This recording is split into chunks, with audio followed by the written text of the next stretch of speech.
Top quality और consistent performance के लिए सिर्फ सिल्वर पंप नाम याद रखना। સૌથી પહેલાં આપણે વાત કરીશું એ છે ગોદરેજ ઇન્ડસ્ટ્રીઝ. ગોદરેજ ઇન્ડસ્ટ્રીઝનો તમે અહીંયા ચાર્ટ નજર કરો તો આપણને સારી એવી તેજી આ સાપ્તાહિક તમને જોવા મળી છે.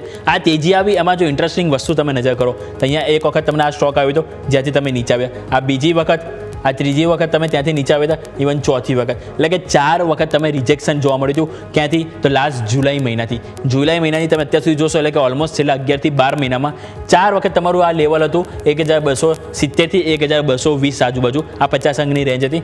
4 વખત રિજેક્શન બાદ ફાઇનલી તમે બ્રેકઆઉટ આપ્યું અને તમે નજર કરો તો તમારે 1359નું ક્લોઝિંગ આવ્યું છે. એટલે હવે એ લેવલને આપણે ધ્યાનમાં રાખીને ઉપર આ લેવલ એન્ટિસિપેટ કરીશું જે તમારા માટે 1500 રૂપિયા સુધીના લેવલ અહીંયાથી આપણને જોવા મળી શકે. નીચેની તરફ પાવર સપોર્ટ જે પહેલાં તમારા માટે રેઝિસ્ટન્સ એટલે કે અવરોધ હતો એ હવે સપોર્ટ તરીકે કામ કરશે અને એ સપોર્ટ તમારા માટે અહીંયાથી 1271 એટલે કે અહીંયાથી 1271નો સપોર્ટ. કરંટ માર્કેટ પ્રાઇસ આપણા માટે 1359 છે અને લેવલ આપણે એન્ટિસિપેટ કરીશું 1500 રૂપિયાના. આ વાતથી કે આપણે ગોદરેજ ઇન્ડસ્ટ્રીઝ કે જ્યાં તમારે ખાસ કરીને ફોકસ હોવું જોઈએ. એટલે આ વાતથી ગોદરેજ ઇન્ડસ્ટ્રીઝ પહેલો સ્ટોક. નેક્સ્ટ સ્ટોક તમે લઈને આવો તે તમારા માટે અહીંથી હોવો જોઈએ ઉજ્જીવન સ્મોલ ફાઇનાન્સ બેંક.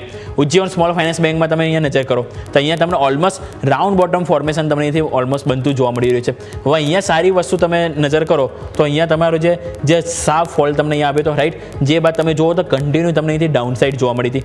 અહીંયા એક વખત તમે બોટમ બનાવ્યા, બીજી વખત તમે સપોર્ટ લેવાનો પ્રયત્ન કર્યો, ત્રીજી વખત લીધો અને ફાઇનલી ચોથી વખતમાં તમે તેજી બતાવી. આ તેજી બતાવી એમાં તમે જે 10 ડે એક્સપોનેન્શિયલ 50 દિવસ એક્સપોનેન્શિયલ મૂવિંગ એવરેજ એ ફાઇનલી ક્રોસ કરી. છેલ્લે તમે જુલાઈમાં હતા કે જ્યારે તમારે 50 EMA ની નીચે તમારું 10 EMA હતી અને હવે ફાઇનલી તમને અહીંયાથી જોવા મળી. અને હવે આ જે બ્રેકઆઉટ બાદ તમે અહીંથી નજર કરો તો સારી એવી તેજી તમને જોવા મળી છે. હવે અહીંયા આપણે લેવલ આ ધ્યાન પર રાખવાનું રહેશે 49 રૂપિયા 54 પૈસા. આ જે લેવલ તમારું જે છે એની ઉપર હવે આવતા અઠવાડિયે આપણે સૌથી પહેલાં કારોબાર જવાનો વેઇટ કરીશું. જો એ કારોબાર અહીંયાથી આપણે જશે એટલે આપણે અહીંયાથી એક બાય ઇનિશિએટ કરી શકીએ છીએ અને હવે લેવલ આપણે એન્ટિસિપેટ કરીશું એ તમારા માટે 56 રૂપિયાનો હોવો જોઈએ. જે તમે જુઓ તો અહીંયા જે ઓલ ટાઈમ હાઈ તો નહીં પરંતુ જ્યાંથી તમારું માર્કેટ પડવાનો જે પ્રયત્નો અહીંથી જોવા મળ્યા હતા એ લેવલ તમે ખાસ કરીને ફોકસ કરશો. એટલે કે 56 રૂપિયા, પરંતુ એન્ટ્રી લેવલ આ સપ્તાહનો જે હાઈ તમારો હતો જે 49 રૂપિયા 47 પૈસા એને ક્રોસ કરશો એટલે આપણે બાય ઇનિશિએટ કરી દો કરવાનું રહેશે. 56 રૂપિયા ટાર્ગેટ અને સ્ટોપ લોસ તરીકે અહીંયાથી તમારે ખાસ કરીને અહીંથી નીચે જોવાનું રહેશે એ છે તમારો 42 રૂપિયા જ્યાં તમારી 10 ડે એક્સપોનેન્શિયલ મૂવિંગ એવરેજ આવે છે. એટલે આ વાત થઈ કે આપણે ઉજ્જીવન સ્મોલ ફાઇનાન્સ બેંક જ્યાં તમારું ખાસ કરીને ફોકસ હોવું જોઈએ. આવો નેક્સ્ટ ચાર્ટ નજર કરીએ તો એ તમારા માટે છે અહીંથી પેનર ઇન્ડસ્ટ્રીઝ.